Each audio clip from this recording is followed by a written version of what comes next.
Malaquías capítulo 2. Malaquías capítulo 2. Vamos a leer del versículo 1 al 9.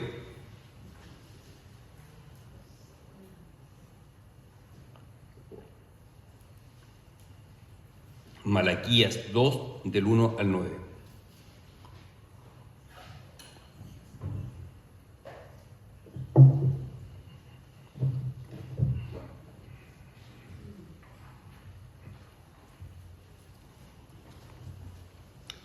Leemos entonces, hermano, Malaquías 2, capítulo 2, versículo 1 dice: Ahora pues, oh sacerdotes, para vosotros es este mandamiento: si no oyereis y si no decidís de corazón dar gloria a mi nombre, ha dicho Jehová de los ejércitos, enviaré maldición sobre vosotros y maldeciré vuestras bendiciones, y aún las he maldecido, porque no os habéis decidido de corazón. He aquí, yo os dañaré la sementera, y os echaré el rostro el estiércol de vuestros animales sacrificados, y seréis arrojados juntamente con él.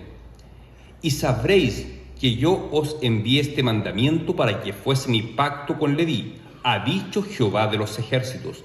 Mi pacto con él fue de vida y de paz, las cuales cosas yo le di para que me temieran.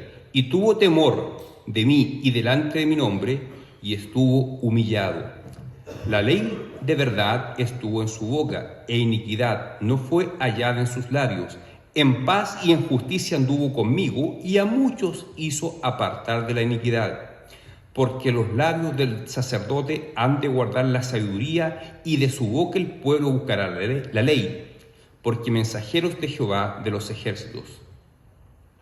Mas vosotros os habéis apartado del camino, habéis hecho tropezar a muchos en la ley, y habéis corrompido el pacto de Leví, dice Jehová de los ejércitos.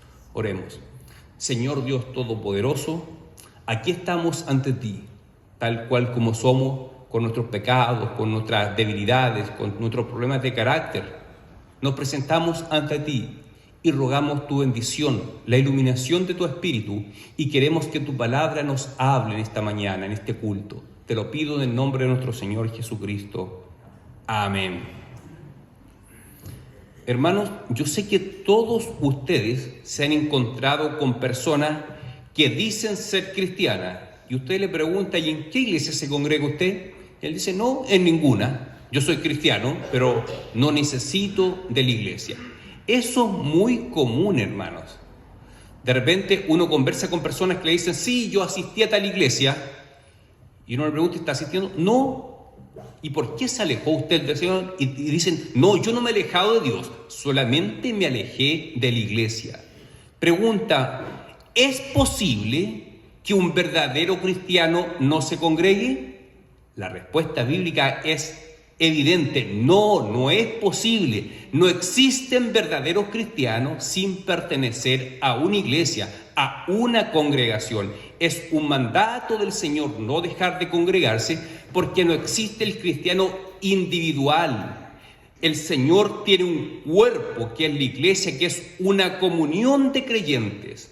Y así como hemos visto a través del libro de Malaquías, Dios ordena el culto a Dios en unión, en unidad. Los hermanos juntos se reúnen para adorar a Dios. Así que es imposible bíblicamente adorar a Dios de forma aislada, sin la comunión del resto del cuerpo de Cristo. Si bien es cierto, nuestra vida entera es un acto de adoración a Dios. Dice Pablo: ya sea que comáis o bebáis, hacedlo todo para la gloria de Dios. Es decir, toda nuestra vida. Cuando comemos, cuando dormimos, cuando tenemos tiempo de recreación, cuando trabajamos, nuestra vida tiene que ser para la gloria de Dios. Es decir, toda nuestra vida es un acto de adoración, sí, pero también Dios manda un tiempo especial de adoración en comunidad, que es el culto cristiano, que es lo que estamos celebrando en este momento, y ese culto no se puede realizar de forma individual.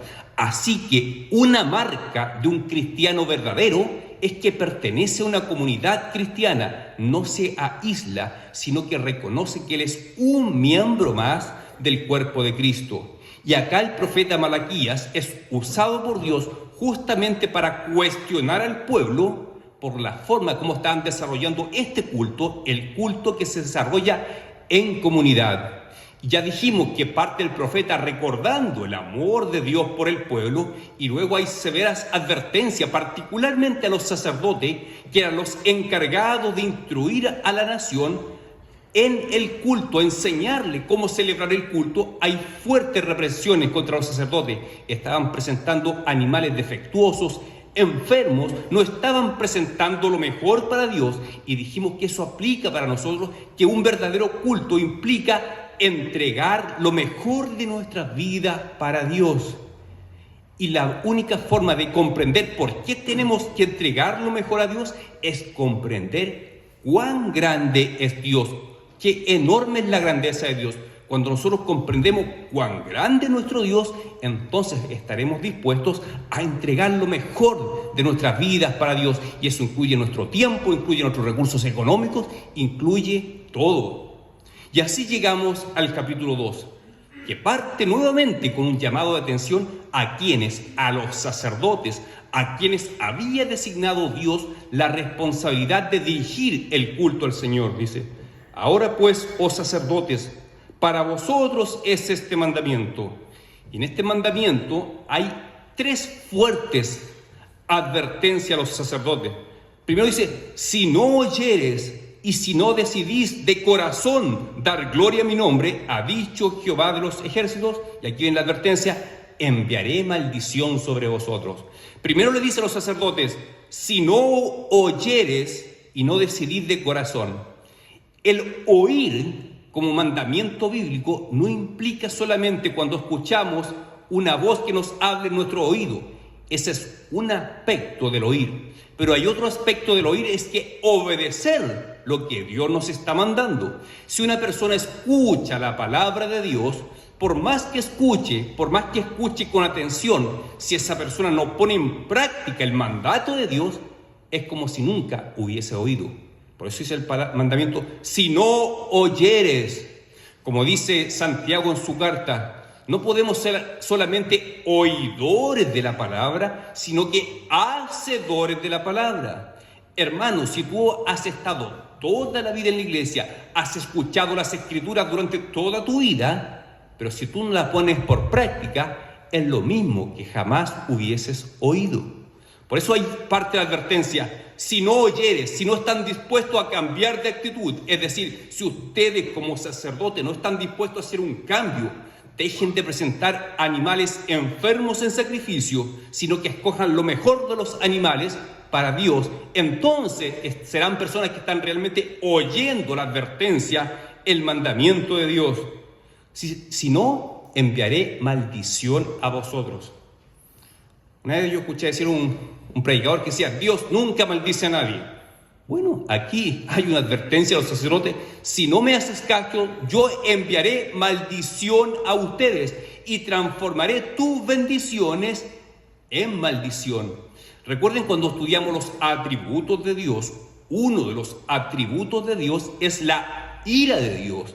¿Y Dios en su ira puede maldecir? Por supuesto, aquí. Sí, acá lo dice la Escritura. El problema es que muchas veces no leemos la Biblia y hemos oído cosas de personas del mundo, como Dios nunca maldice, pero la Biblia dice acá, Dios mismo le dice a estos hombres: yo los maldeciré si no escuchas mi voz, si no haces caso de mis mandamientos. Esa es la primera advertencia, dice: si tú no escuchas mi voz, yo te enviaré maldición, y todas las bendiciones que tú tienes las transformaré en maldición. Muchas veces puede ocurrir que bendiciones que hemos recibido de parte de Dios pueden llegar a transformarse en maldiciones. ¿Por qué? Por no oír y hacer caso a la palabra de Dios. Vemos la segunda advertencia, le dice en el versículo 3: he aquí, yo dañaré la sementera. ¿Qué es dañar la sementera, hermanos? Ahí no queda claro el texto, pero vemos en otras versiones, NBI o Biblia de las Américas, dice, yo dañaré tu descendencia. ¿Por qué le dice esto a los sacerdotes? Porque en el tiempo del Antiguo Testamento, solamente los miembros de la tribu de Leví podían ser sacerdotes. Es decir, generación tras generación de sacerdotes eran todos descendientes de Leví. Así que si Dios dañaba o cortaba la descendencia de Leví, se terminaba el sacerdocio. Y sabemos que lamentablemente esto ocurrió. El mayor acto de desobediencia de los sacerdotes fue rechazar al Señor Jesucristo. Cuando los sacerdotes rechazaron al Señor Jesucristo como Mesías, Dios aplicó esta maldición. Cortó de raíz la descendencia de Leví. Ya no hay más sacerdotes en nuestro tiempo. Bíblicamente, el último y definitivo sacerdote, y más que sacerdote, sumo sacerdote, es el Señor Jesucristo. Quien se presenta, Él como sacerdote, se presenta a sí mismo como sacrificio vivo, como sacrificio perfecto. Y cuando leemos el libro de Hebreo, se nos dice que Jesús no es sacerdote según la orden de Leví, sino que una orden superior, la orden de Melquisedec. Es decir, la orden de Leví, los sacerdotes levíticos ya cesaron, fueron raídos. Ya no hay más sacerdotes en la tierra. Jesucristo es sumo sacerdote según la orden de Melquisedec, que no vamos a detallar ahora quién era Melquisedec, pero sabemos que Jesús ya no es sacerdote conforme a la orden de Leví. Es decir, Dios cumplió su palabra. Si los sacerdotes no lo obedecían, iba a dañar su descendencia, iba a cortar y acabar con su descendencia. Y eso ocurrió cuando el Señor Jesucristo se presenta como el gran y definitivo sumo sacerdote. Y vean, hay otra advertencia fuerte más abajo. Dice, yo os dañaré la sementera y os echaré al rostro estiércol.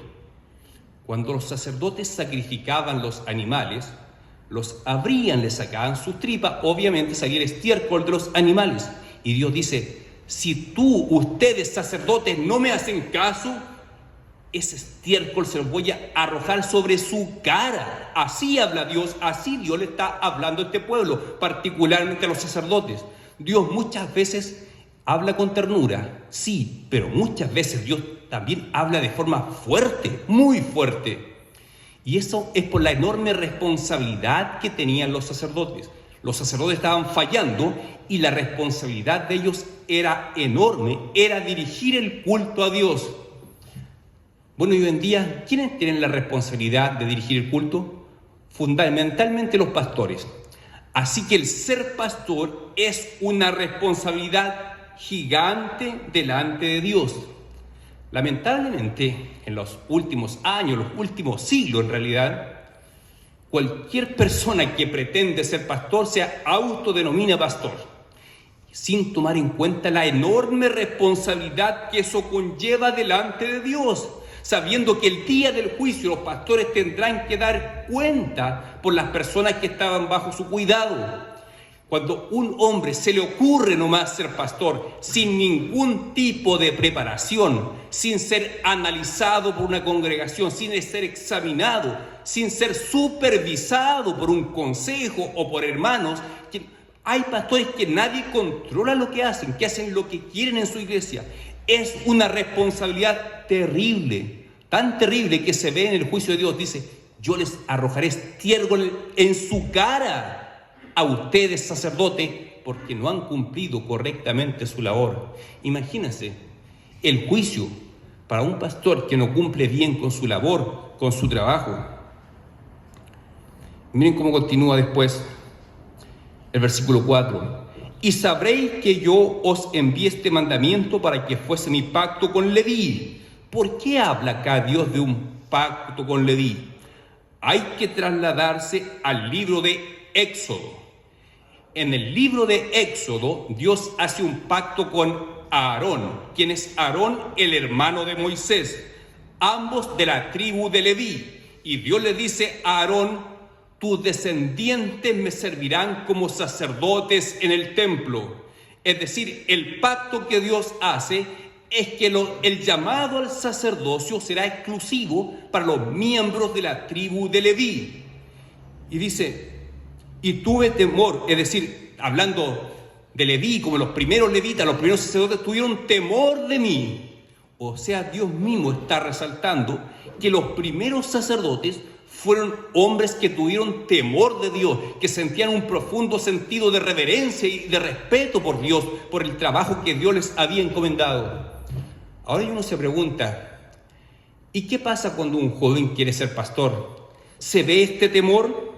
Dice, hubo temor de mí delante de mi nombre, estuvo humillado. Leví estuvo humillado, hablando de Leví como en la cabeza de los sacerdotes. Dice, tuvo temor de mí y estuvo humillado. Lo contrario de lo que estaban haciendo los sacerdotes de esta época de Malaquías. Cuando un joven siente el llamado al pastorado, tiene que manifestar en su vida temor a Dios y humillarse ante Dios. Tiene que ser profundamente humilde. Generalmente es difícil ver eso en un joven que siente el llamado. Basta darse vuelta por las clases de primer año de un seminario. Uno se da cuenta que los jóvenes generalmente son muy arrogantes.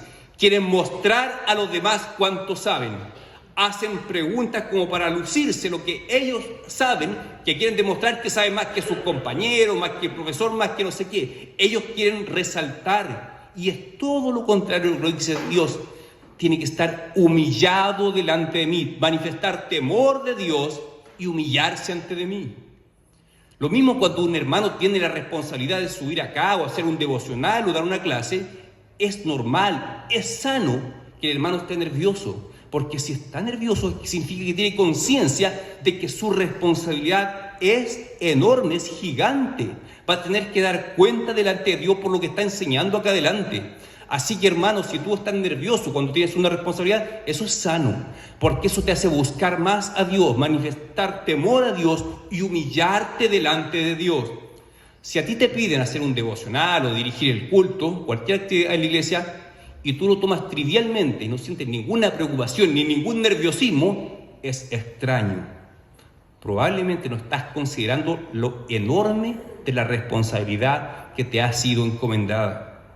Así que, si alguien quiere ser pastor, tenga en cuenta que la responsabilidad es gigante, que la demanda que Dios hace, en este caso los sacerdotes, es terrible, dice.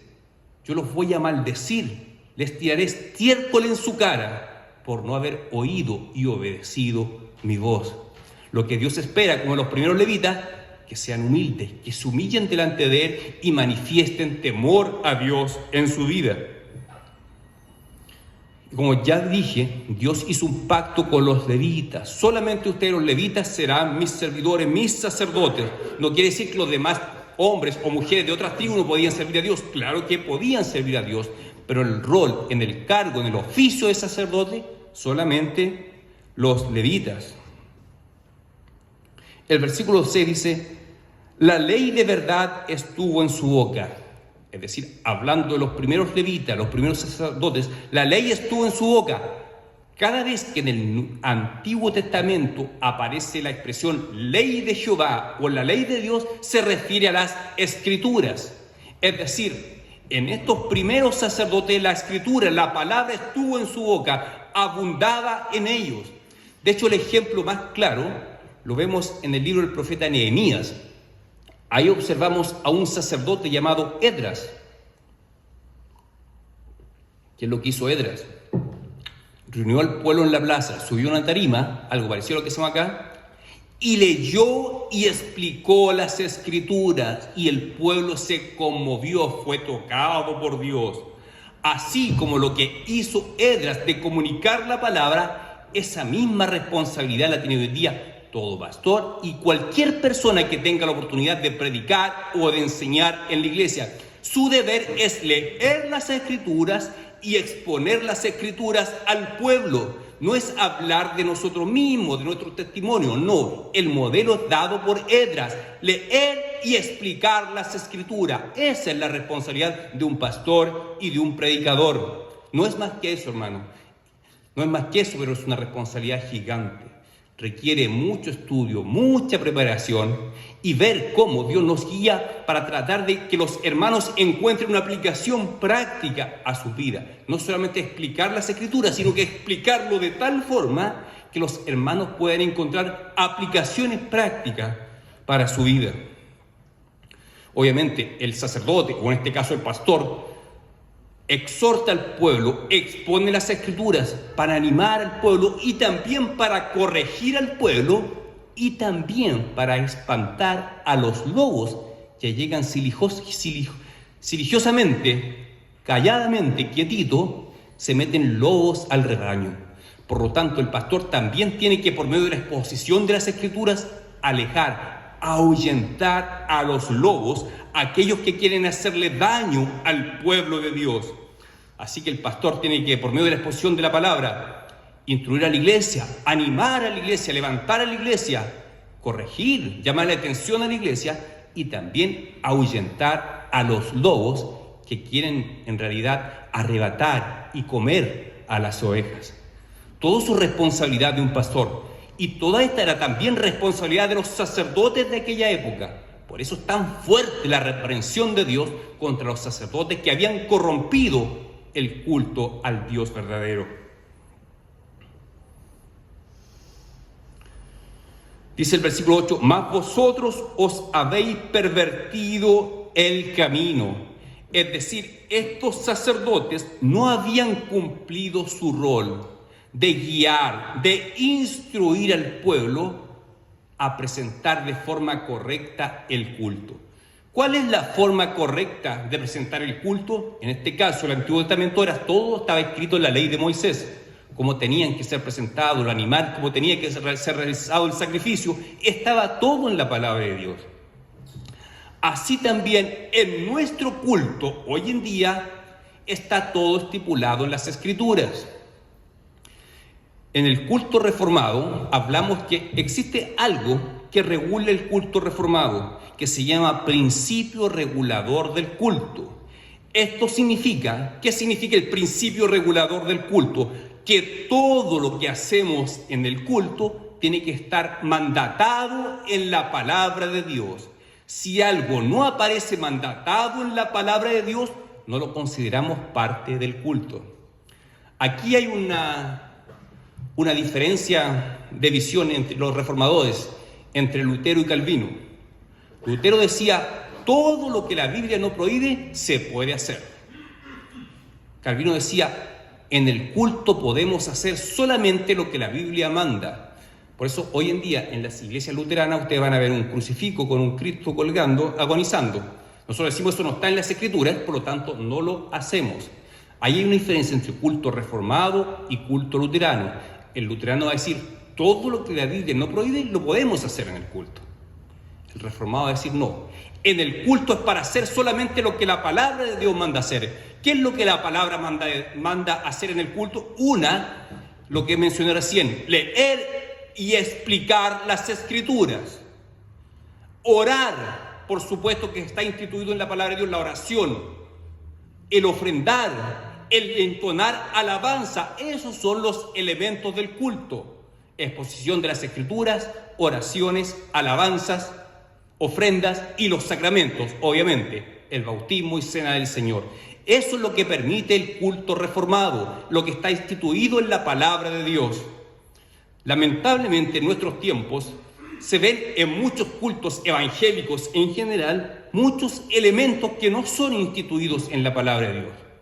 Por ejemplo, cuando el predicador hace un llamado a pasar adelante después del sermón, eso no está instituido en la palabra de Dios. O hacer obras de teatros en medio del culto, eso tampoco está instituido en la palabra de Dios. O prender velas en cierta fecha, eso tampoco está instituido en la palabra de Dios.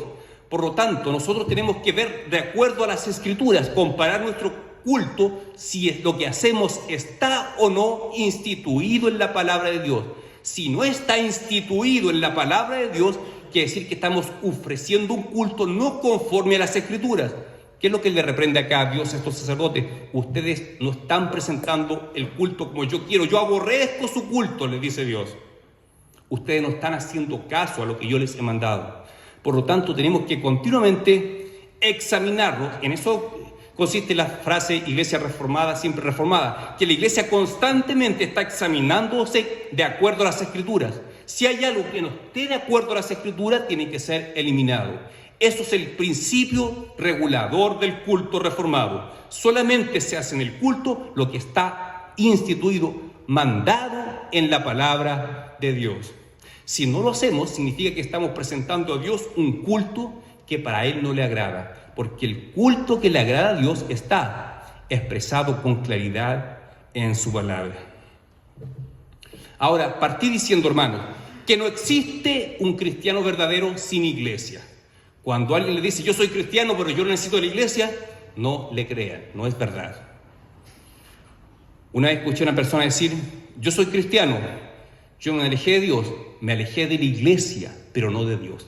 No le crean, eso es imposible. Es imposible ser un cristiano verdadero y no tener iglesia donde congregarse. Es una marca del cristiano verdadero sentir la necesidad de adorar a Dios en comunidad con otros hermanos, ser bendecido por medio de los dones de otros hermanos, recibir la generosidad de otros hermanos, recibir el saludo, el abrazo de otros hermanos. Eso es parte fundamental de la vida cristiana. Así que nunca le crean a una persona que dice yo soy cristiano pero no voy a la iglesia, es un falso cristiano. Todo verdadero cristiano se va a congregar porque es un mandamiento dado por Dios. Hebreos 10:25 es no dejen de congregarse. Así que el mandamiento de Dios es clarísimo. Ahora, de acuerdo a lo que hemos analizado en este capítulo, hemos hablado del rol de los sacerdotes del Antiguo Testamento, de la responsabilidad de los sacerdotes delante de Dios, y los hemos comparado con nuestra época, con los pastores de hoy en día, que hay importantes paralelos. Los sacerdotes tienen la responsabilidad de instruir al pueblo, los pastores también tienen esa responsabilidad. Pero ojo, eso no significa que ser pastor sea igual que ser sacerdote. Los sacerdotes existieron en el Antiguo Testamento. Bíblicamente ya no hay más sacerdotes. Eso que dice la iglesia de Roma es falso, no hay sacerdotes. El único sumo sacerdote es el Señor Jesucristo. Porque el sacerdote era una persona que hacía intercesión entre Dios y los hombres. Cuando el sacerdote presentaba un animal en sacrificio, estaba diciendo, Señor, perdona los pecados de este pueblo, arroja tu ira sobre este animal. Entonces hacía intercesión ante Dios en favor del pueblo. Hoy en día nuestro único intercesor ante Dios es el Señor Jesucristo. Nuestro único sumo sacerdote es el Señor Jesucristo, no hay más. De tal forma que ser pastor no es lo mismo que ser sacerdote. A pesar de que hay paralelos en cuanto a sus responsabilidades, sin embargo no son las mismas funciones. Por ejemplo, Dios escuchaba de forma especial el clamor del sacerdote en favor del pueblo en el Antiguo Testamento. Eso no significa que en nuestros tiempos Dios le preste más atención a la oración de un pastor a la de cualquier otro hermano. Eso no es así. ¿Por qué? Porque tanto la oración del pastor como la de cualquier hermano tiene un solo intercesor, que es el Señor Jesucristo. Así que la oración de cualquier hermano como del pastor es igual ante Dios, porque ambas oraciones pasan por el mismo intermediario, que es Jesucristo. Así que no piense, hermano, que el pastor es más escuchado por Dios que usted. No, no es así. Porque tanto las oraciones del pastor como las suyas son oídas por Dios única y exclusivamente por el intermediario que es Jesucristo. Así que, por eso los reformadores insistían mucho en lo que llamaban que el pastor es un primus inter pares. ¿Qué significa? El pastor es un principal entre los pares. Tiene una responsabilidad principal, pero entre los pares. Es decir, el pastor es un par con el resto de los hermanos de la iglesia. Somos todos iguales delante de Dios, solo que uno tiene más responsabilidad, pero es un par más. No es que el pastor sea necesariamente más espiritual, tiene más responsabilidad, sí, pero no significa que Dios escuche más las oraciones de un pastor que la de cualquier otro hermano. No, delante de Dios es lo mismo, porque todas las oraciones que Dios recibe y responde son hechas en el nombre de Jesucristo, nuestro único intercesor, nuestro único sumo sacerdote. Así que, hermano, es fuerte la responsabilidad de un pastor, sí, tan fuerte como la responsabilidad de los sacerdotes del Antiguo Testamento, pero no es lo mismo ser pastor que sacerdote. El sacerdote ya no existe más en la Biblia. Desde Jesucristo en adelante ya no hay más sacerdote. Jesucristo es nuestro único sacerdote. Y así como el pastor tiene la misma capacidad de llegar a Dios como cualquiera, también el pastor necesita de la oración de los hermanos de la iglesia. Así como el pastor ora por los hermanos de la iglesia y es oído por Dios, cuando usted ora por otros hermanos o por el pastor, también es oído por Dios. Así que cada vez que vemos las responsabilidades del sacerdote, las reprensiones a los sacerdotes en Malaquías, sí, pueden ser también reprensiones para un pastor, pero no son equivalentes, no son lo mismo. El rol del sacerdote ya terminó en la persona de Jesucristo. Nuestro único sacerdote hoy en día es el Señor Jesucristo, nuestro único intercesor ante el Padre. Así que, si alguien pensaba que la responsabilidad del pastor es cosa poca, no es así. Aquí los sacerdotes son amenazados por Dios con maldición, y la maldición cayó sobre ellos. Dios cortó la descendencia levítica. ¿Por qué? Porque desobedecieron. ¿Y cuándo se manifestó esa desobediencia? Fue la gota que rebalsó el vaso cuando ellos negaron a Jesucristo como su Mesías. Así que, hermanos, hoy en día nosotros creemos en el sacerdocio universal. Quiere decir que todos podemos llegar a Dios por medio de Jesucristo. A eso apunta el sacerdocio universal. Que todos tenemos la posibilidad de servir a Dios y de orar a Dios, de tener comunión con Dios por medio de Jesucristo.